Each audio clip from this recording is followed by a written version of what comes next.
This is Women's Tech Radio, a show on the Jupiter Broadcasting Network interviewing interesting women in technology, exploring their roles and how they are successful in technology careers. I'm Paige. And I'm Angela. Angela, today we're interviewing Juliet Myers, who's a friend of mine, and she works for Hearing Care Solutions as an IT and web manager. She wears a lot of hats, and we get to talk about a whole bunch of that in the show. And I hear she likes money. I have heard that. So before we get into the show, I want to tell you about how you can support this show. If you like the show, you can go to patreon.com/today. That is how you support the whole network. And today represents Tech Talk Today. It is a show that we put on as a thank you for the people that subscribe to our network. By subscribing, you support all the shows of the network, not just one in particular. And as I mentioned, Tech Talk Today is the thank you show. You can also look forward to some interviews because we will be at Linux Fest Northwest this weekend, and it is going to be amazing. We hope to get some interviews and just some good content to talk about in a future show. Women's Tech Radio will be there along with most of the other hosts on the Jupiter Broadcasting Network, so come by and say hi if you're there. Yep, it's in Bellingham, Washington. Yeah. And we started our interview today by asking Juliet to explain what she's into in IT now.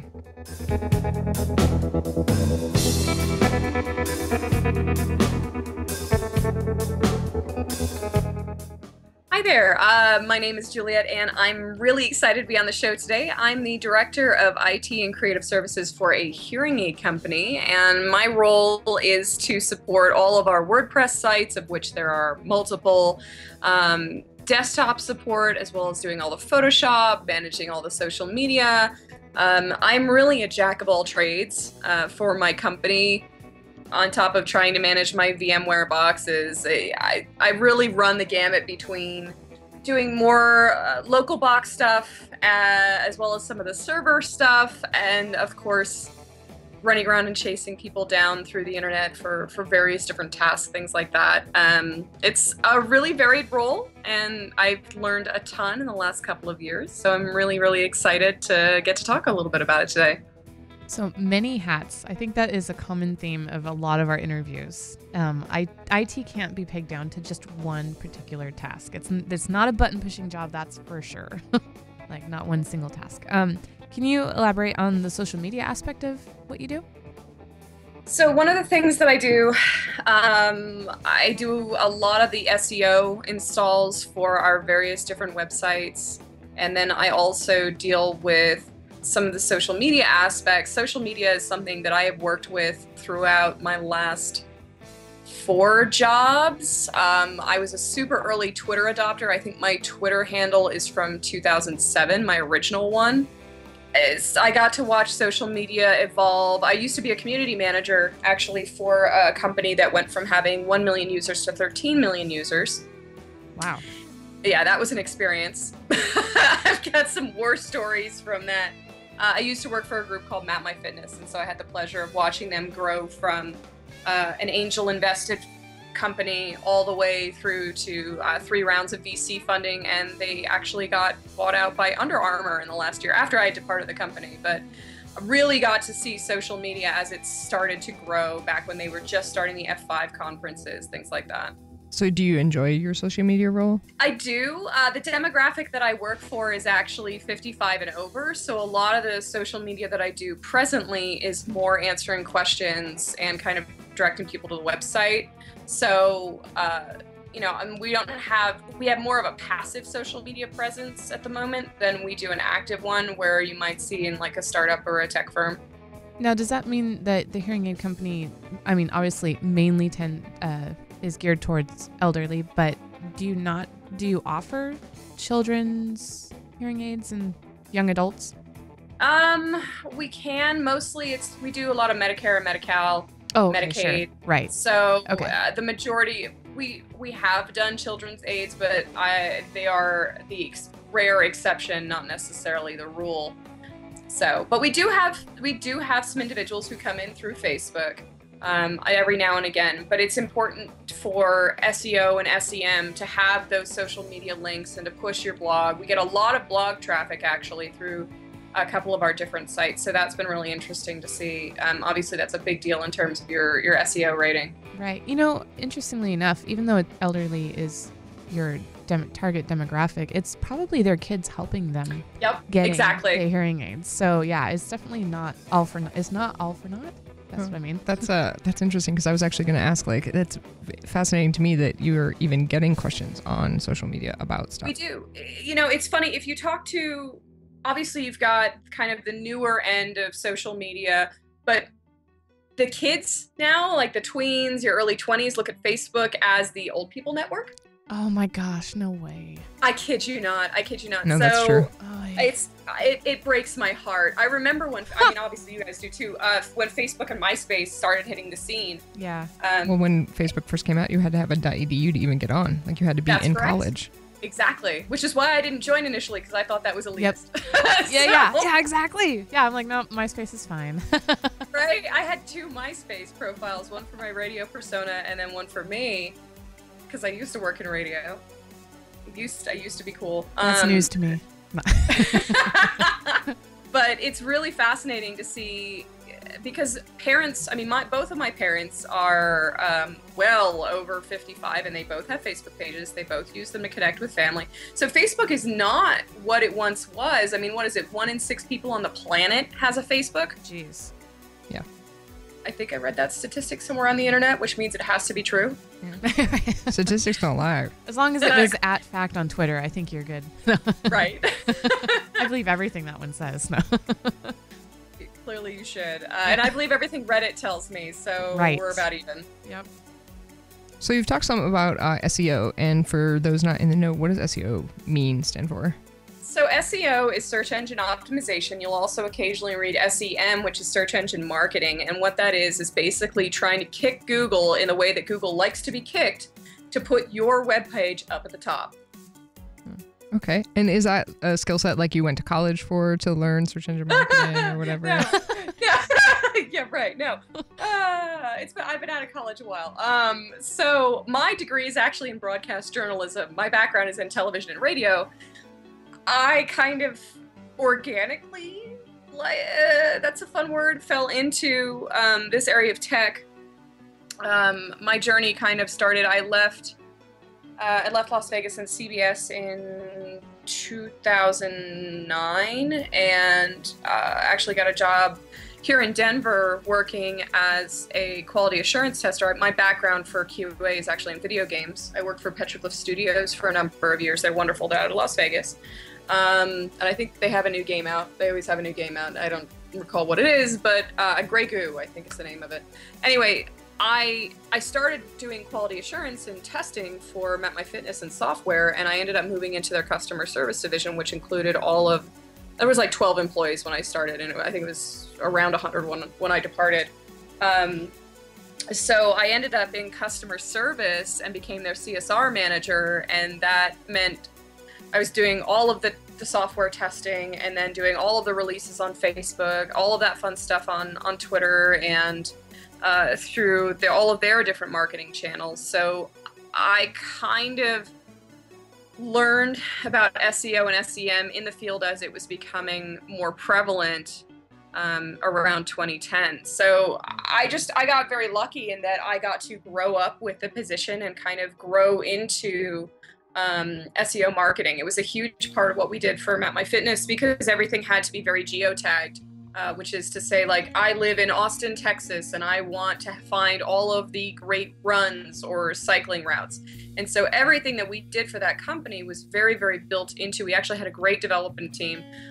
Everything was very, very stringently built into the code to encourage people to, when they Googled, trail Austin, Texas, that's what would come up. So that's really, it's a marriage of marketing as well as an agile development team. And I mean that more in the actual term of agile, not just the development style.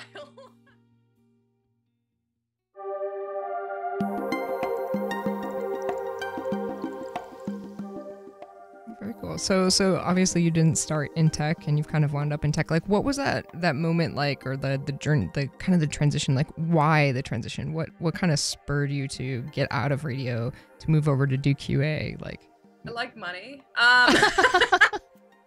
So I can understand that story. money. Yeah, so that's really the base part of it. I was living in Las Vegas and I worked for NPR for a number of years, and that was absolutely fantastic. It was a great experience.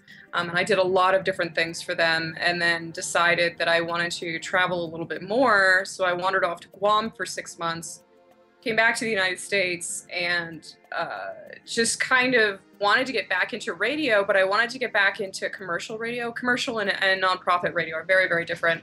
And I wanted to live that lifestyle, but part of the joy and detriment of radio is that it is a lifestyle. You are literally eating, sleeping, and breathing radio. I mean, that's all of it. So I went back to school, got another set of certifications and got into it, had a great time, met some really interesting people, did some interesting things, and then decided that I didn't want to work 3 jobs to support my radio habit, because the only way you can truly support yourself in radio is if you have the morning show or you are the afternoon drive show and or have a wealthy spouse. Right. So I worked 4 jobs, 70 hours a week to support my radio habit. Wow. Yeah. I loved it though. I mean, it was great. I did it for a number of years and it was fantastic. But then I kind of was starting to stare down the barrel of my 30s, and a buddy of mine said, "Hey, we have an opportunity. Why don't you come out to Denver?" And I said, I really would like to stop working like a crazy person.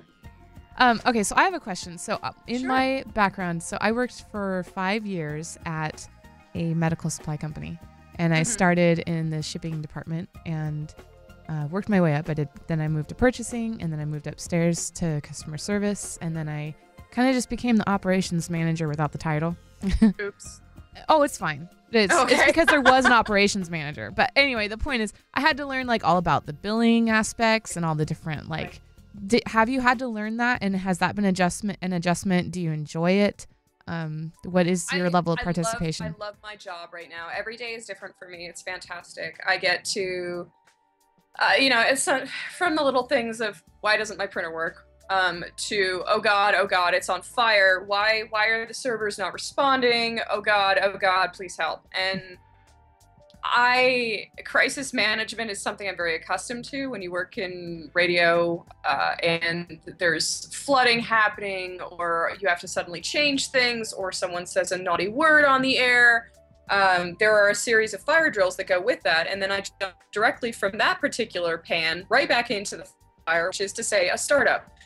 And anybody who's worked in a startup knows what that comes with. It is like a 4-letter word. I still had PTSD from something called the Tour de France. So crisis management is something that I live for. I'm very comfortable in, and I'm very lucky that the company I work for now is actually run and managed by women. All of our executives, the majority of our executives, are women who are exceptionally skilled in their field. They're visionaries in their field and are absolutely fantastic. So, I've been given the opportunity to really learn how to use a VMware machine. Obviously, my background was not necessarily in that. I have an extensive Photoshop background, so I do, I've gotten to learn more about CSS. I've gotten to really get to know WordPress in a very intimate fashion, because we do a lot of, we are very agile in our website development here. So we make a large number of changes, and so it's my job to never say no. So I'm sure you guys understand where that goes. That is the IT magic, right? Never say no. Right. So my job is to say yes and get it done and with pizzazz and a smile on my face. And I absolutely love the company I work for. I cannot say enough good things about them. They take great care of their team members, and empower their executives and their management to make those decisions that are going to make the company better. And we are doing something amazing. We are really helping people get hearing aids because it's a bloated market. People can pay up to $3,000, $3,000, $4,000, $5,000 per hearing aid, and we offer them for significantly less. So I get to go home feeling good about what I do. Yeah, that's huge. Is when your job feels like it makes a difference. Mm-hmm. Yeah.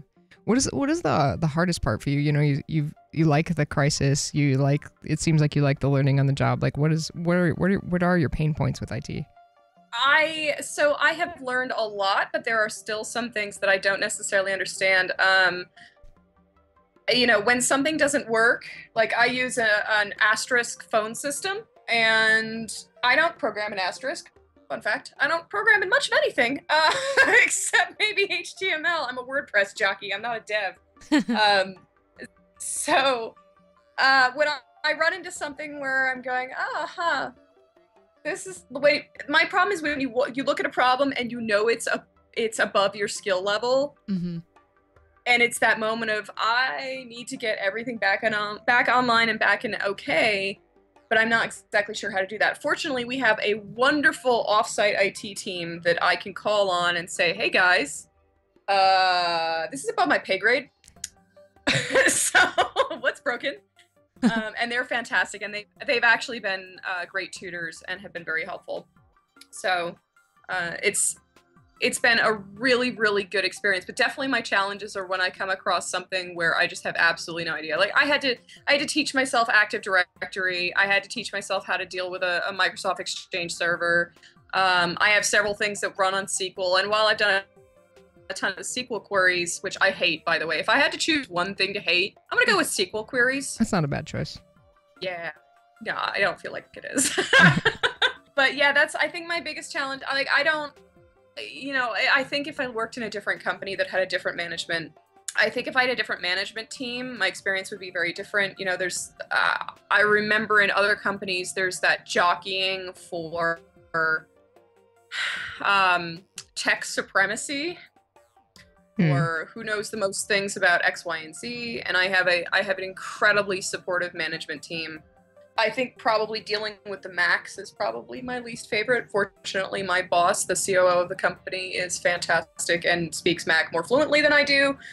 So yeah. Yeah, that tech superiority, like I've definitely run into that. I think one of the biggest problems I had when I was working in IT was that culture. The IT culture where what you know is what makes you valuable. So sharing what you know is not necessarily a good move on your part. And so kind of breaking down those walls of like, hey, let's make this information open. It's all online anyways now, guys. Like, let's be a team. Yeah. Stack Overflow is your friend. But like, especially with geek culture, like what you know and how smart you are is how valuable you are.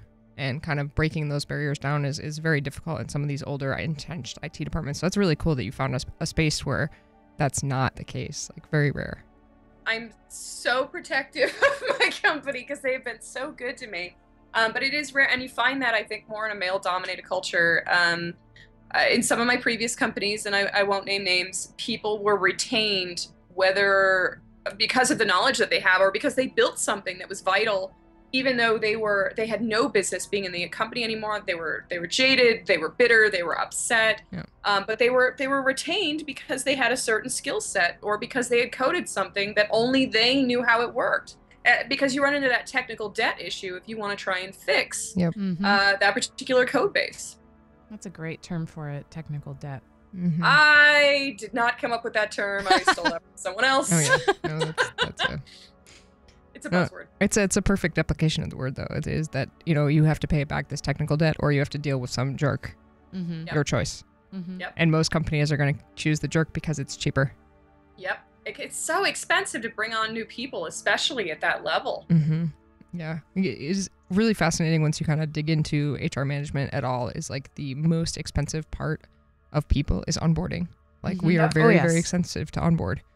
Your productivity in most companies doesn't hit its normal until at least 6 months in. Yep. That's And it's a miserable place to be in. And I mean, fortunately, we're not bringing any high-end tech people here, but even my call center representatives or any of my middle, that kind of middle management section, it's a long time before they're on board. And we find that here, even though it's not we're not an overwhelmingly technical company. And so you've talked a lot about learning a lot of different things on the job. What are your favorite resources? Aha. My boss. Nice. Honest to God, she's my favorite resource. So that one-on-one kind of mentorship almost is really super valuable for you? Yeah, being able to sit down and talk to somebody because her background is actually in, she did a ton of QA work. She's done project management. So she's extremely valuable, and she knows the business so well. So the team that I have here is absolutely the best resource that I have. My peers are fantastic. My bosses are fantastic. That's really a great resource. But if in terms of tech, if I run into something that I have no idea on, or my boss has no idea on, but it's still my responsibility, it's not something I can hand off to our offsite folks. Skype and GChat, to be perfectly frank. I have a huge network of friends who are developers, who are DBAs, who I'm still in contact with. And so when I run into something that I just can't seem to crack, I will absolutely reach out to them. And either they'll direct me to a blog, or they'll direct me to something that they've worked on, or they'll simply write the SQL query for me. Yay. So you're living your network is your net worth? Yes. Yeah. That is true in my personal life as well. That's my skill set, is my Verizon network. So like I've got friends who spent the last few years working in WordPress, and so when I run across something that's rough like that, it's your ability to use Google. How good is your Google foo? If you don't have a network to reach out to, how good is your Google foo? All right, so one more question on that. How do you get over that fear of asking questions? Because I think a lot of people that we talk to kind of have that initial fear, and a lot of people that I talk to who are just getting into software are like, I don't want to sound dumb, or I don't want to feel like a burden. Like, what kind of let you have that transition to not feel that way? Is it just spent a lot of time interviewing people? I'm an extrovert, unlike most of my comrades in tech. I know there's a lot of introverts in this field, and it makes sense because you truly geek out about this stuff. Like, I could sit here and talk about Google algorithms for hours, but I think it's getting over that hurdle for me is understanding that I didn't start out in this field. Like, I accept that I know nothing Jon Snow. Like, there is a lot of there's a lot of sections of this that I know nothing about, and I'm okay with that. But the only way to learn is to ask, and more importantly, most tech folks, if you ask them, they'll talk ad nauseum about this stuff. They absolutely love to goob about it, and I have a lot of experts in various different areas. Like I've got people who work for cloud storage companies who could talk endlessly. Like I've got a buddy who's an evangelist for SolidFire, one of the cloud companies out in Boulder, Colorado, because that's where all the cool tech things are these days, apparently. So it's human nature. Folks like to talk about what they do for a living. They like to talk about tech. Really, just asking them, they're happy to yammer about it. Yeah. The one thing that I found is that most geeks are introverts, which is always hard to deal with, but they have passions, and it's what makes us geeks. Like being passionate about something is why we call it geeking out on something is. So if you can kind of find those people in your network or meet those people at meetups or whatever and find their geeky thing, and you're like, oh, that's the thing I need to know about. And then they turn extrovert. You just like momentarily pull the string on the little toy that talks and it just goes. Yeah. So very cool. Yeah. And also I think that's actually an interesting thing that you brought up is the art of the interview. I think, I got really super into radio and NPR and stuff, and I love the art of the question. And I think kind of studying that as a geek, because I geeked out on it, like I feel like, I was able to incorporate that skill too. So I would also recommend, if you're feeling like you don't even know how to start a conversation, check out interviewing. Listen to NPR for a few hours, Morning Edition or Fresh Air. Yeah. Yep. Totally. So is there, I had one other question as we wrap up. What software piece do you spend the most of your day in? Like what are your tools of the trade for your job? Oh God. Photoshop, I think, is at the tippy top. What is Chrome for 500, Alex? I love Chrome. I love the extensions on that. Like I've got CSS Viewer. I cannot live without. I cannot live without that plugin. Oh my God. You got to try Firebug, Juliet. I'm telling you. Oh, if I'm in Firefox and I'm QAing, Firebug 100%. Oh, they put Firebug in Chrome now too. Do they? Yeah. Oh, I need that. I need that a lot. I thought I could only use it in Firefox, so I have both browsers. So if I'm doing QA work, or something's not working, Firebug's absolutely my go-to. Yeah, awesome dev tools. God, so good. So good. There's a couple of other ones that I use. Really the Adobe suite, because I do a lot of PDF conversions. So InDesign, I spend a lot of time in InDesign. Obviously, WordPress, and more WordPress. I can't live without Dropbox. Microsoft Office, just for they've done some cool stuff with PowerPoint recently. I know it's really rare to actually give props to Microsoft for anything, but I really do love PowerPoint, as well as Excel. But yeah, I think Photoshop and Chrome are really where I spend the majority of my day. Yeah. There are so many good resources just on the net as it is. That's really where I spend a lot of my time. And I can't live without Spotify, just for the record.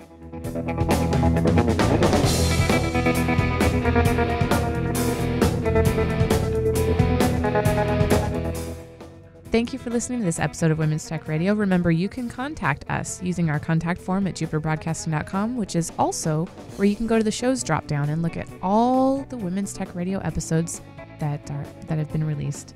And there you will also find the transcription of the episodes, which you can also find at heywtr.tumblr.com. You can also check us out on iTunes or follow us on Twitter at heywtr. And if you have a moment, take the time to leave a review on iTunes and let us know what you think of the show. Thanks for listening.